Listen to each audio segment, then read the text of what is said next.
स्वागत है आपका हमारे इस यूट्यूब चैनल पर। इसका नाम है तनवीर क्लासेस सनशाइन ट्यूटोरियल्स। आज हम क्लास 10वां का एक चैप्टर है, पहला चैप्टर हिस्ट्री का, जिसमें चैप्टर का नाम है यूरोप में राष्ट्रवाद का उदय। पूरा चैप्टर का आपको वीडियो बताया जाएगा और इस चैप्टर में क्या होता है कि कुछ खास है।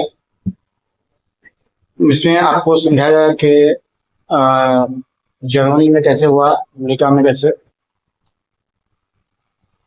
इसके पहले आप देखिएगा कि हमारा बैच चालू हो रहा है सीटेट। हमारे चैनल पर नए हैं तो लाइक कर दीजिए, सब्सक्राइब कर दीजिए और सब्सक्राइब कर दीजिए तो उसके बाद क्या देखिए बेल आइकन को दबाना नहीं भूलिए। ये हमारे चैनल का होता क्या है। ये चैप्टर का नाम है यूरोप में राष्ट्रवाद। ये फोटो में आप देख रहे हैं, ये आपको फोटो में दिखाया गया कि यूरोप की स्थिति किस तरह से है और उसमें इटली कहाँ पर है और जर्मनी कहाँ पर है। इन दोनों में राष्ट्रवाद का उदय कैसे हुआ था, इनकी कहानी हम देखिए आज की क्लास में पढ़े। तो चलिए शुरू करते हैं। वियना व्यवस्था के तहत फ्रांस में एक बार फिर से बोर्बो राजवंश की स्थापना हुई। इसका पहला शासक का नाम था लुई 18वां, यानी इससे पहले लुई 17वां बादशाह या 16वां बादशाह था जो फांसी पे लटका दिया। 17वां तो बना नहीं, ये लुई 18वां जो है उसकी कहानी इसमें आपको पढ़ रहा है। इसने फ्रांस की बदलती हुई तस्वीर को कहा देखे और परिस्थिति को समझा और वहां शासन करना शुरू और संवैधानिक घोषणा पत्र भी जारी किया। लेकिन उसके बाद फ्रांस के शासक चार्ल्स दशम बना जो काफी निरंकुश और प्रतिक्रियावादी था, लोकतांत्रिक और राष्ट्रवादी विचारधारा का बिल्कुल विरोधी था। तो ये पहला कौन वियना कांग्रेस सम्मेलन जो हुआ था 1815 में हुआ था। आपको याद होगा, ऑब्जेक्टिव क्वेश्चन में इसको पूछता भी है कि वियना कांग्रेस सम्मेलन कब हुआ था और लुई ब्लां जो था वो कौन सा, लुई ब्लां नहीं, फ्रांस का जो था शासक था ना लुई, ये 16वां बना तो 17 बना के नहीं बना, 17 नहीं बना था, 18वां बना था। 18 की कहानी आपको पढ़ना है। इसके बाद चार्ल्स दशम जो आया ना था, उसने कहानी को पूरा चेंज कर दिया और वहां क्या हो गया कि निरंकुश शासन लागू हो गया और राष्ट्रवाद जो जितना तेजी में उदय हो रहा था रुका हो गया। अब इसका कावट के बहाव थम गया। फिर इसके बाद क्या होता है कि नए नए विचारधारा के लोग आते रहे और क्या देखिए अपने देश के लिए काम करते रहे, लेकिन क्या होता है कि कोई देश के फायदे लिए नहीं सोच रहा। तो मेन देखा जाए तो चार्ल्स दशम के बाद क्या देखिए उसकी स्थिति का देखिए बेगड़ती चली गई। फिर जमाना आया मेटरनिक का और मेटरनिक ने कहा था कि इसका क्या देखिए अच्छा किया और क्वेश्चन एग्जाम में मेटरनिक से रहता भी। उसने पोलैंड ने को अपना प्रधानमंत्री बनाया और जो घोर प्रतिक्रियावादी नेता है। उसके बाद मेटरनिक का जमाना आया था। मेटरनिक से पहले ये आया था, वह आते आते सामान्य नागरिक की संहिता पर के स्थान पर शक्तिशाली अभिजात वर्ग की स्थापना की और वहां के शक्तिशाली और धनी वर्ग के लोगों को विशेष अधिकार से विभूषित करने का प्रयास किया, हटाने का प्रयास किया। इन सभी कारणों से फ्रांस का विकास बाधित होने लगा। इन सभी कारणों से क्या होता है, फ्रांस जो एक देश है उसका विकास जो होता है वो रुकना शुरू हो गया, फलता है। आखिरकार वहां के लोगों ने अपने ही राजा के विरुद्ध गिरा युद्ध की शुरुआत कर दी। गिरा युद्ध जो होता है वो घरेलू झगड़ा से बोलते हैं, खाना जंग उर्दू बोलते हैं, शुरू कर दी। और इसी जुलाई 1830 की फ्रांसीसी क्रांति कहते हैं। एग्जाम में पूछ देता है कि 1830 की जुलाई फ्रांसीसी क्रांति के कारण बताएं, ठीक है, तो उसका कारण लिख दीजिएगा कि वहां का राजा का निकम्मा था ना, उन्होंने कहा अपने देश के लिए सेवा नहीं किया, अपने जात पर खर्चा किया, मैंने अपने आप पर खर्चा ज्यादा किया। इस क्रांतिकारी ने जनता को सफलता मिली और राजा को गद्दी छोड़कर इंग्लैंड पलायन करना पड़ा। तो ये हुआ कि जब गृह युद्ध हुआ तो उसके बाद राजा वहां से छोड़ के कहाँ चला गया, इंग्लैंड का चला गया। उसके बाद वहां एक नया वंश की स्थापना हुई जिसका नाम था ऑर्लियंस वंश, यानी उससे मैंने ऑर्लियन वंश से पहले जो बुर्बो राजवंश चला था, और बुर्बो राजवंश के बाद कौन सा वंश आया? ऑर्लियंस वंश। इसको गद्दी सौंप दी गई, वहां का राजा उसको बना दिया। लेकिन क्या होता है कि हालत ज्यों का त्यों रहा, मतलब कि कोई फायदा नहीं होने जा रहा था, और क्या होता है कि सरकार निशान कर रही।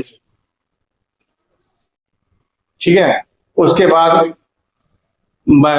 आए वंश लेने वाले, इसको कोई फायदा नहीं दे गए। बुर्बो राजवंश को जो रहा थे लास्ट जो ले गए, गद्दी से हटाया गया था, हटाए नहीं करके भाग गए थे, और भागने के क्रम में क्या होता है कि वहां के नए वंश की स्थापना शुरू हो। तो आई होप हम समझते हैं कि आपका होता है कि झगड़ा से पहले का कुछ कारण का होता है कि आप लोग समझ गए होंगे, क्योंकि यहाँ साम्राज्यवाद का उदय हो चुका था, लोगों में कुछ नई नई जागृति पैदा हो गई थी। लोग क्या होता है कि नए नए तरीके से अपना खेती बाड़ी क्या लड़ाई झगड़ा सामान तैयार करने जा रहे थे। इसके बाद क्या होता है कि यहाँ क्या हो गया, एक नया वंश आया 1830 की क्रांति के बाद। ये आपको दिखाया गया, फोटो दिखाया गया है, कौन सा फोटो है? लुई फिलिप, क्या नाम है? लुई फिलिप का फोटो था, जब आपने देखा 1830 की फ्रांस की जुलाई क्रांति के बाद फ्रांस में बुर्बो राजवंश का स्थान पर कौन वंश है? ऑर्लियंस वंश को गद्दी सौंपी गई, जिसका शासक लुई फिलिप बना। इसके शुरू के दिनों में कुछ सुधारात्मक कार्य बोले थे ना, सब वही जीवन शुरू में तो कुछ काम किया भी, लेकिन क्या होता है धीरे धीरे ये लोग का होता है निकम्मा होता चला गया, उन्हें काम करना बंद कर दिया गया, और अपने विरोधियों को खुश करने के लिए स्वर्णिम मध्यवर्गीय नीति का अवलंबन किया। लेकिन 1840 ईस्वी में यह गीजो का अपना प्रधानमंत्री नियुक्त किया, जो कट्टर का था।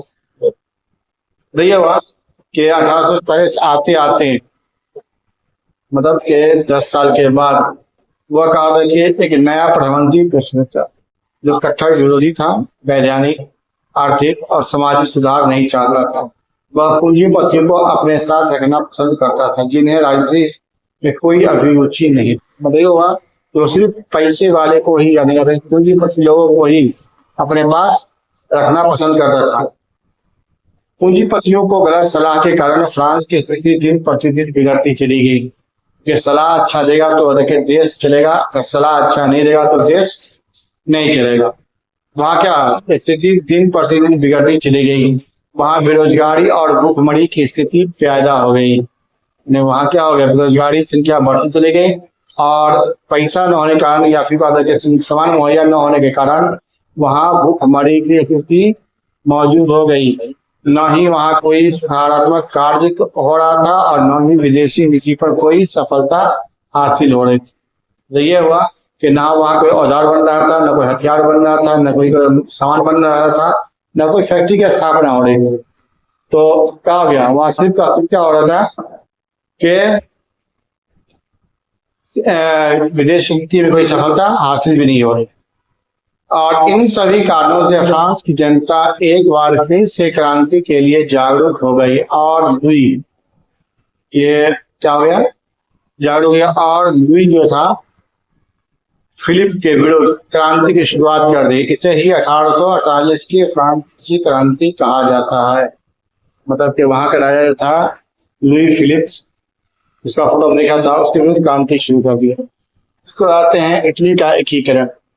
ये इटली का मेजनी हुआ, ये कॉनकाउर हो गया, और आपको ये दिखाई दे रहा है गैरीबॉल्डी का सुधार। देखिए ये एक नाविक है, किसान भी है। हाँ, इटली के एकीकरण के बारे में आते हैं कि यूरोप एक महादेश है, और उसी महादेश में एक देश है, इसका नाम है इटली। आप डायग्राम में देखिएगा, मैप में देखिएगा तो पता चलेगा कि इटली जो है वो नीचे की ओर है। इटली को अनेक छोटे छोटे टुकड़ों में बांट दिया गया था। ये इटली का फोटो दिखाई दे रहा है, नीचे लिखा हुआ इटली, हाँ, बांट दिया गया था। और इन छोटे बड़े भागों को अलग अलग देशों के आक्रमण था। अरे इन सभी छोटे छोटे देशों पर क्या था, दूसरे देशों का आक्रमण था, जिससे इटली का विकास बाधित हो रहा था। इसलिए आवश्यक था कि इटली का एकीकरण करके इसे पूर्णतः स्वतंत्र राष्ट्र घोषित किया जाए। तो ये हुआ कि जो टूटे हुए भाग थे ना, ये टूटे हुए भाग को क्या किया जाए, जोड़ दिया जाए। और कई 12 भाग कर के बच गया था जोड़ने के बाद भी। इटली एकीकरण से पहले इटली का सबसे समृद्ध राज्य का था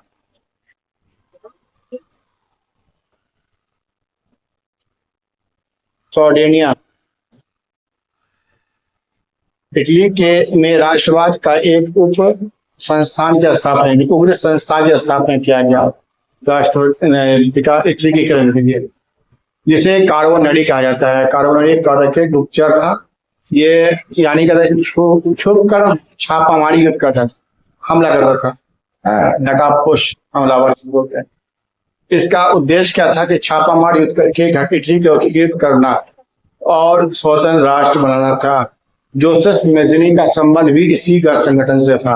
मतलब वो शुरू में इसके पास हथियार नहीं था, फौज नहीं था, उन्होंने क्या किया कि आपस मैंने छापामारी युद्ध किया, मतलब कि छुप के हमला करना। और छुप के हमला करना कब किया जाता है, जब आपके पास फौज नहीं होती है तब आप हमला कर सकते हैं। क्योंकि आपके पास फौज कम रहेगी तो ये हमला चलेगा, और फौज ज्यादा है तो डायरेक्ट हमला कीजिए, ठीक है। तो जैसे मेज़नी में से साथ था। मेज़नी के बारे में आते हैं कि मेज़नी क्या था, एक साहित्यकार था। और हमारे चैनल पर नए हैं तो लाइक करना नहीं भूलें, और जब वीडियो देख रहे हैं तो लाइक एक जरूर बनता है। ये आपको मेज़नी का फोटो दिखाया गया है। ये मेज़नी साहब है जो योग सेनापति था, नाम था जोसेफ मेज़नी। जोसेफ मेज़नी इसका पूरा नाम था, हम लोग शॉर्टकट में इसको मेज़नी के नाम से ही जानते हैं। जो मेज़नी क्या था, वो योग सेनापति था।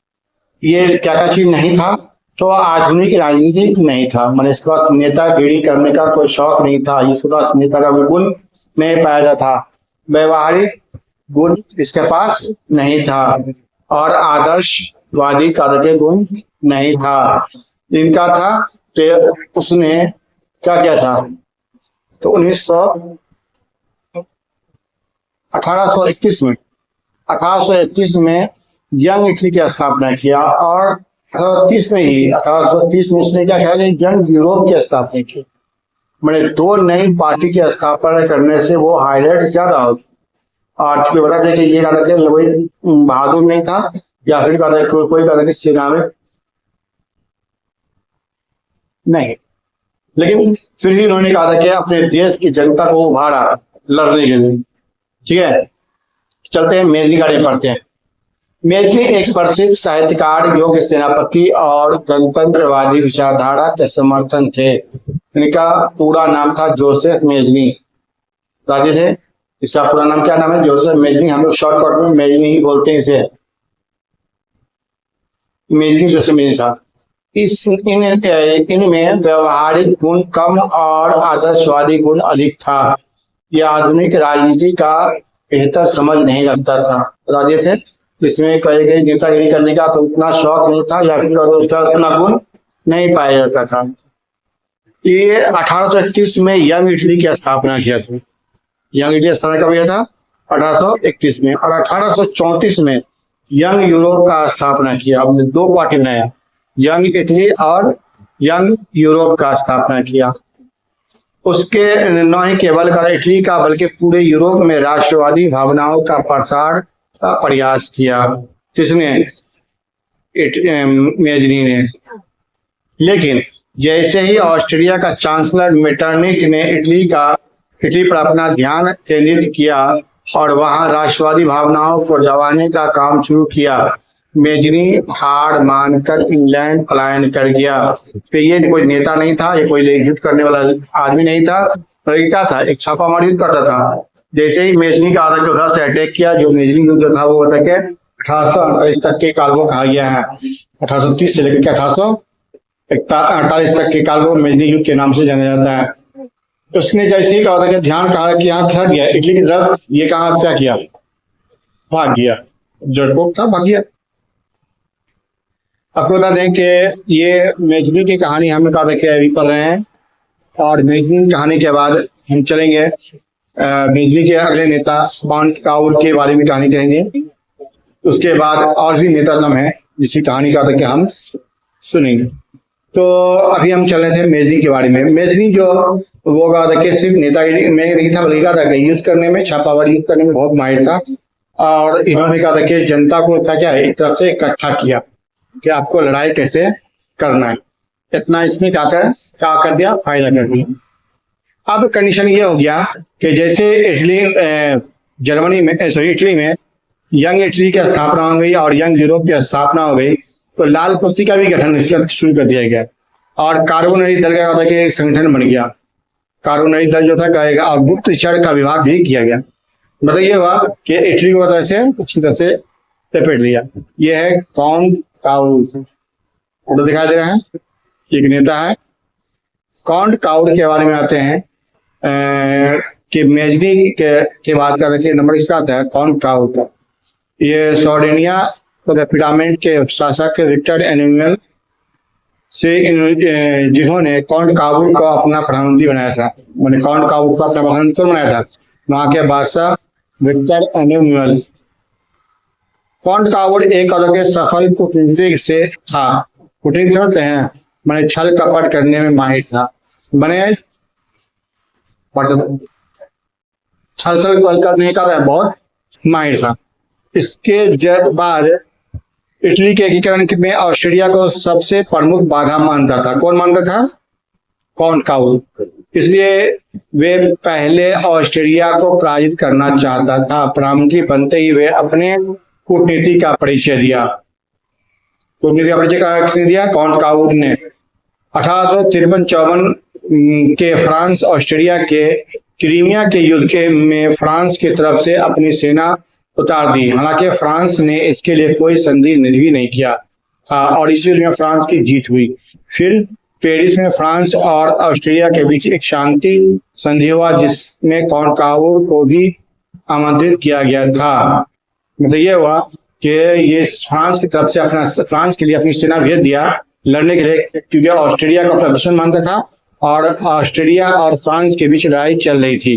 तो बिना बोले हुए फ्रांस के लिए अपना सेना भेज दिया और फ्रांस के तरफ से इसकी सेना लड़ी और कहा था कि ऑस्ट्रेलिया इस युद्ध में कहा था कि हार गया था और कहा था कि फ्रांस की जीत हुई थी। लेकिन फ्रांस युद्ध से मांगा नहीं था, फ्रांस को अपने आप मिल गया था। आप एक बार जोरदार से लाइक कर दें, कमेंट भी करें, चैनल को सब्सक्राइब भी करना नहीं भूलें। आपको बता दें कि इसके बाद क्या होता है कि काउंट काउल के बाद क्या होता है कि गैरीबाल्डी की कहानी आएगी और गैरीबाल्डी के बाद जर्मनी के किरण पूरा हो जाता है।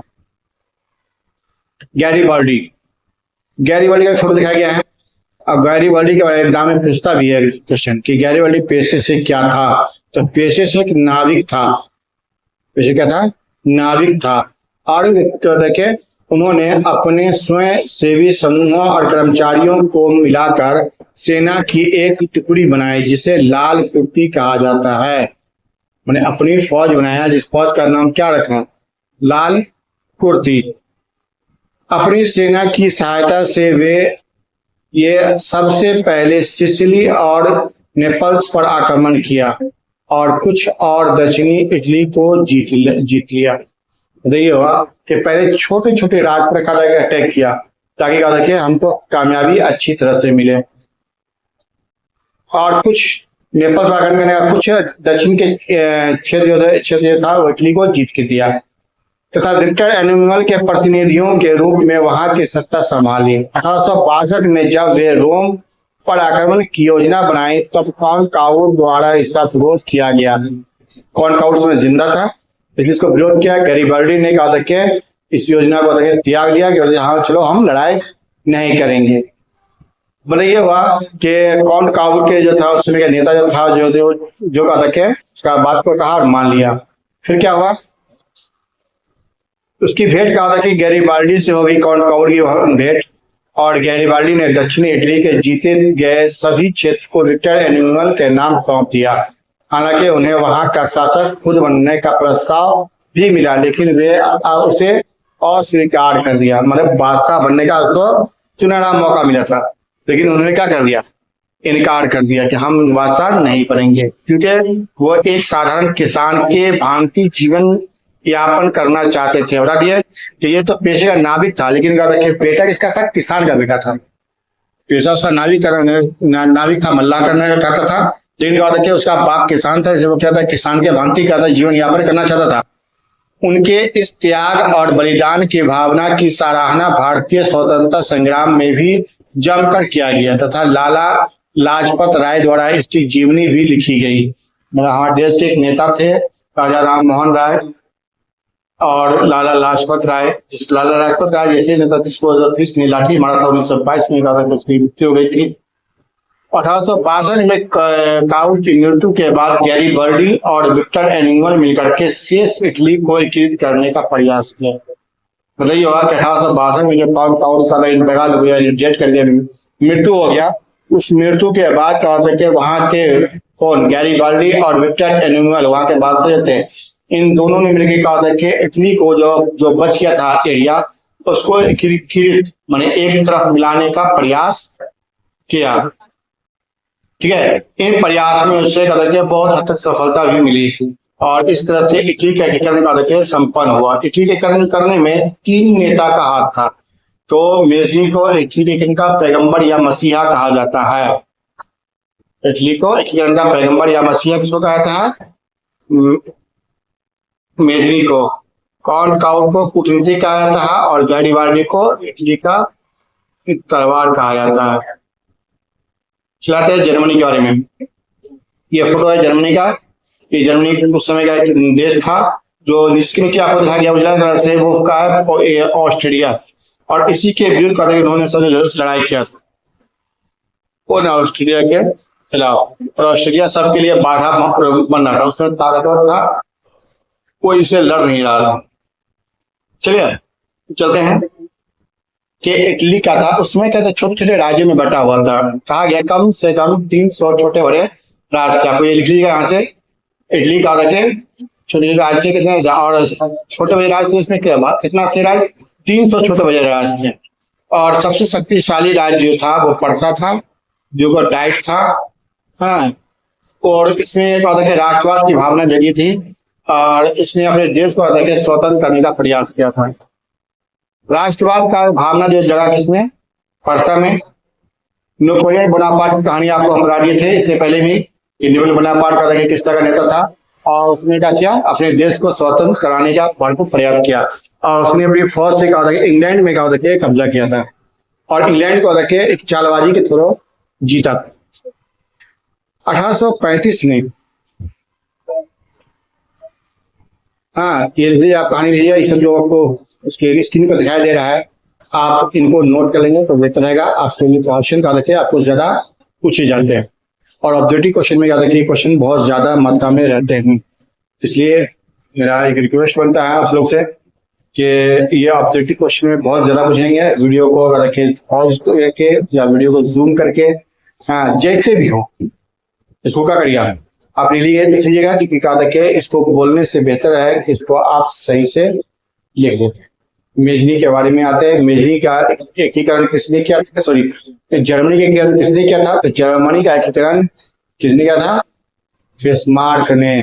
और एक ही नेता जिसने 3 युद्ध किया था और तीसरी युद्ध के बाद उसको देखिए जीत हासिल हो गई थी।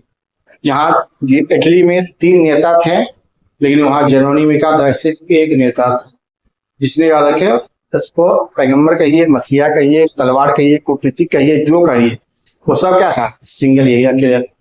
और इसने जर्मनी को एकीकृत किया। जर्मनी क्या था? छोटा छोटा राज्य में पूरा में बटा हुआ था। आपको ये दिखाया गया था जूम करके, ठीक है। उसी समय फ्रैंकफर्ट संसद संधि हुई थी। और एक बोलने से बेटर है कि आप इसको कहीं सही से नोट कर लें तो बेहतर रहेगा। आई होप कि हम इस वीडियो में आपको बता दें कि ये क्लास थोड़ा लंबा हो गया है और अभी क्लास का कुछ पार्ट हमने रोक दिया। लगभग 30-35 मिनट का वीडियो बनने जा रहा था लेकिन हमने 25 मिनट में सॉल्व कर दिए। लेकिन सॉल्व करने से मतलब ये नहीं है कि आपको हो गया, इसको नोट कर लीजिएगा। ये एग्जाम में क्वेश्चन बहुत ज्यादा आते हैं। अगला क्लास में हम आपको बताएंगे रूस की क्रांति में, और सेकंड लेसन जो कहानी होगा आपको उसमें कौन कौन नेता सामने आए और किस किस निकाला किसने साथ दिया। इटली के एकीकरण में क्या देखिए ये जो था लास्ट पॉइंट आप जो देख रहे हैं, हाँ, और जो पूछ एग्जाम पूछ है एटी कॉलेज में क्या क्या बाधाएं थी, तो वहां क्या था, 300 छोटे छोटे बड़े राज थे जिसकी भाषा अलग थी। बिस्मार्क जो था वो पर्सा के साथ संधि, सैन्य शक्ति क्या जो प्रबल दावेदार माना गया है, नीति थी उसकी क्या देखिए रक्त और लौ की नीति अपने एग्जाम में रहता है। बिस्मार्क ने कौन सी नीति अपनाई, तो रक्त और लौ की नीति अपनाई। उसने 3 युद्ध किया था, एक डेनमार्क पर युद्ध किया था, एक और देखिए